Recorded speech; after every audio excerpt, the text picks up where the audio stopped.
Kwa majina naitwa Mwalimu Sospeter Remigius, mwalimu mkuu shule ya awali na msingi St. Mark's iliyoko hapa Dodoma.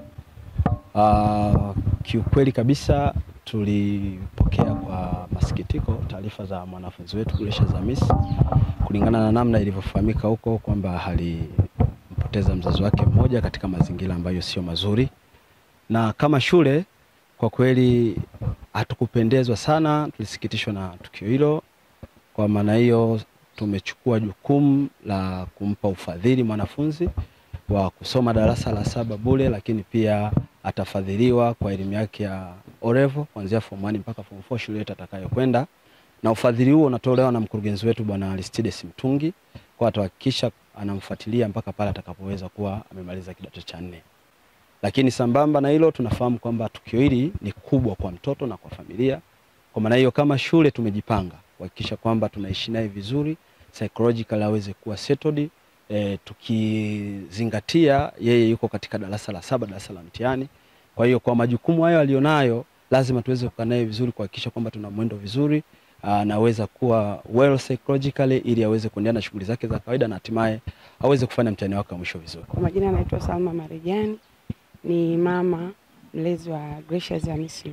Kipekee kabisa napenda kushukuru uongozi wa shule ya St. Mark's kwa upendo wa ajabu sana kwa ajili ya Gracious. Kwa safari yote ya Gracious kwa kipindi cha miaka 6 tangu walipompokea akiwa darasa la 2. Gracious baada ya tukio la mama yake la awali mwaka 2019 lilimwathiri kabisa kisaikolojia kabisa. Kwa hiyo Gracious alikuwa hawezi kukumbuka chochote. Nilipompokea na kumleta hapa Dodoma, tuliweza kufanikiwa kupata interview shule zaidi ya 3, lakini hakuweza kuperform. At last tukaunganishwa na shule hii na tukaweza kuonana na uongozi wa shule kwa kificho sana na kuwaeleza what is behind Gracious. Walipokea kwa masikitiko makubwa, lakini mwalimu mkuu aliahidi kumpa support ili aweze kukaa vizuri darasani. Kwa kushangaza sana, Gracious kweli anaweza kuperform vizuri sana, na hata matokeo yake darasa la 4 yalikuwa mazuri na aliendelea vizuri sana. Kipekee naomba nishukuru uongozi huu wa shule, wamekuwa ni zaidi ya binadamu lakini zaidi ya wazazi. Wametupa maneno ya faraja kwa simu, lakini kwa jumbe mbalimbali, lakini zaidi ya yote wametusurprise kwamba tumepata exemption au sponsorship ya ada ya Gracious kwa kipindi cha darasa la 7 muhula uliobaki, lakini zaidi ya yote wameweza tena kumsponsor kutimiza ndoto yake mpaka atakapofika level ya form 4.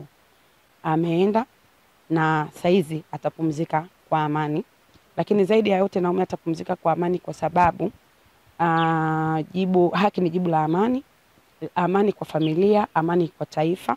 Hatujanufaika popote kwa kuipoteza tena nafsi ya pili ya Meshak, lakini kwa usalama wa familia yake, familia yetu na jamii kwa ujumla, hukumu ni ya kweli na haki. Kwa hiyo tunashukuru Mungu kwa ajili ya hilo.